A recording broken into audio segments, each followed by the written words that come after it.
Oh yeah. Well, I'm not one of those people that will say I've always wanted to own one, but I figured if I'm ever gonna, now would be the time. Yes sir, boys and girls. Ooh, we ain't she purty. Man, look at that. That's just a badass looking pistol all around. That's gonna be tough to beat, I think. Stand by and let's drag this bad girl out. Check her out. Hey folks, welcome back to another edition of Somewhere Downrange, and sometimes known as, what the hell is that old boy up to now? Well, as you can see from the little preview clip, the little intro lead, he's up to something he never thought he'd get up to. Yeah,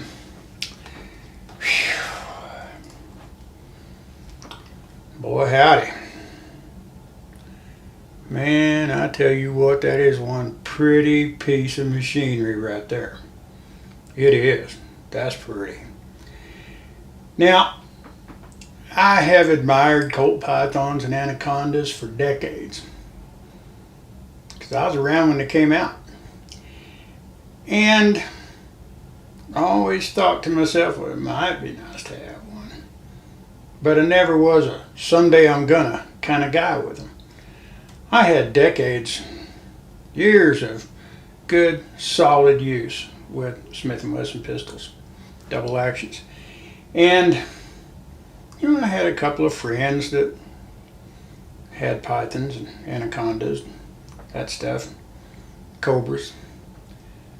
But I just never thought, well, I'm really into the Smiths, I like them. But I figured if I'm ever gonna do it, now might be the perfect time, because a 3-inch is what I always wanted. I love 3-inch guns. They are very fast bringing them into action. They're accurate, and man, it's a perfect barrel length for up close and personal combat. There's nothing wrong with a 4 or a 5.5 or a 6 or a 7 or an 8 or a 10, but they're different applications. But when I saw they came out with the 3-inch last year, I was like, okay, I'm gonna start working on that. And I did. I pulled the trigger, more or less. Speaking of triggers and firearms in general, this weapon is unloaded, with the exception of some snap caps, because, yeah, I got to give her a little bit of try her out time. Now, one of the main differences that you'll notice in a really good Colt Python, whether an original or one of the new ones, is the difference in the double action pull of this weapon.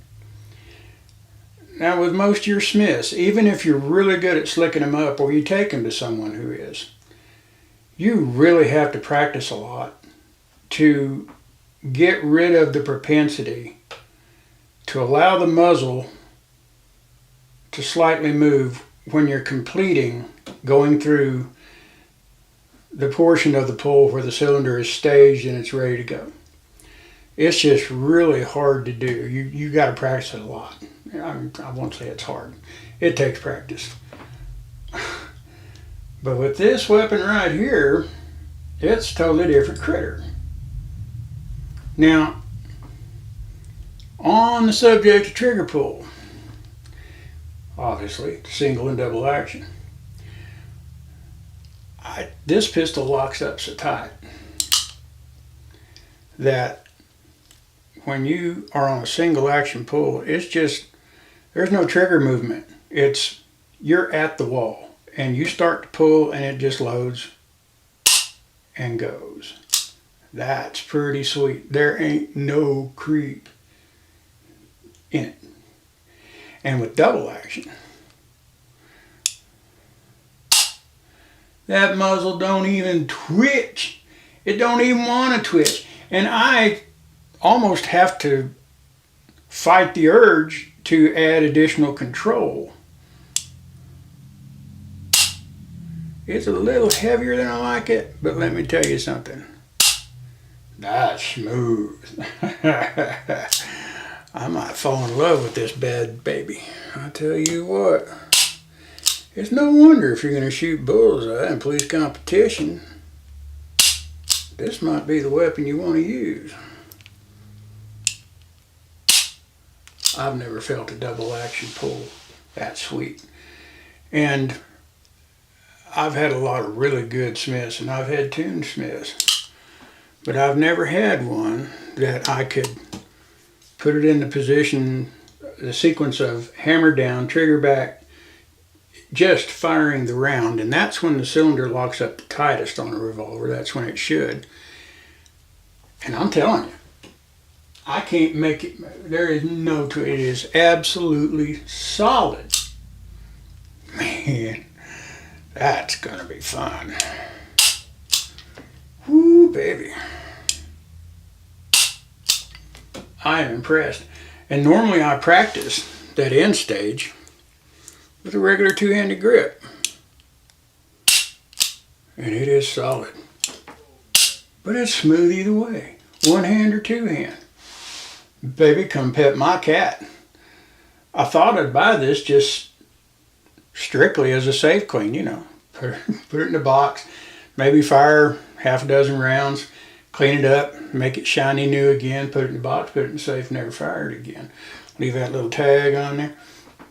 But I honestly think it's quite possible that sometime this week I'll be holster shopping. Man. Oh, God. I gotta say, I am impressed. I am. So far. Full across the board spectrum coverage of that statement withheld until we shoot her. Now, speaking of shooting her, not only are we going to shoot the 3-inch, I think what we ought to do is maybe put it up against a 4-inch. Now, I don't own a 4-inch, but I know a guy that does. See? And he said, I can do that. So, we'll take this in 3-inch, his in 4-inch, Ronnie, thank you very much.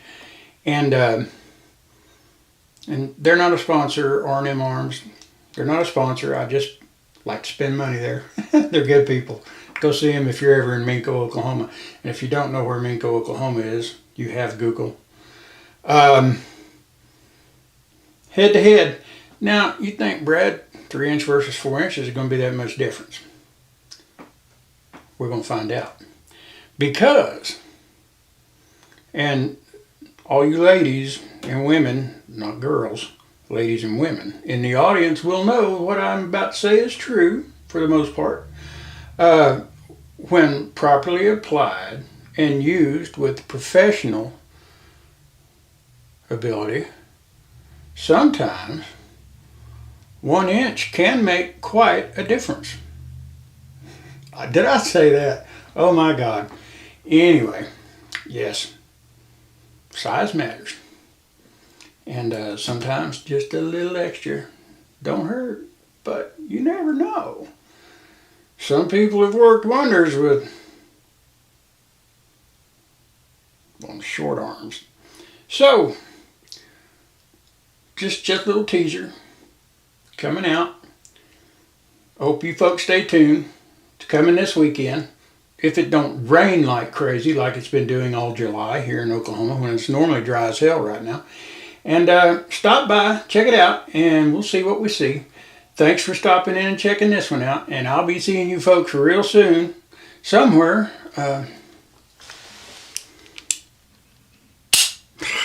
Downrange. Bye.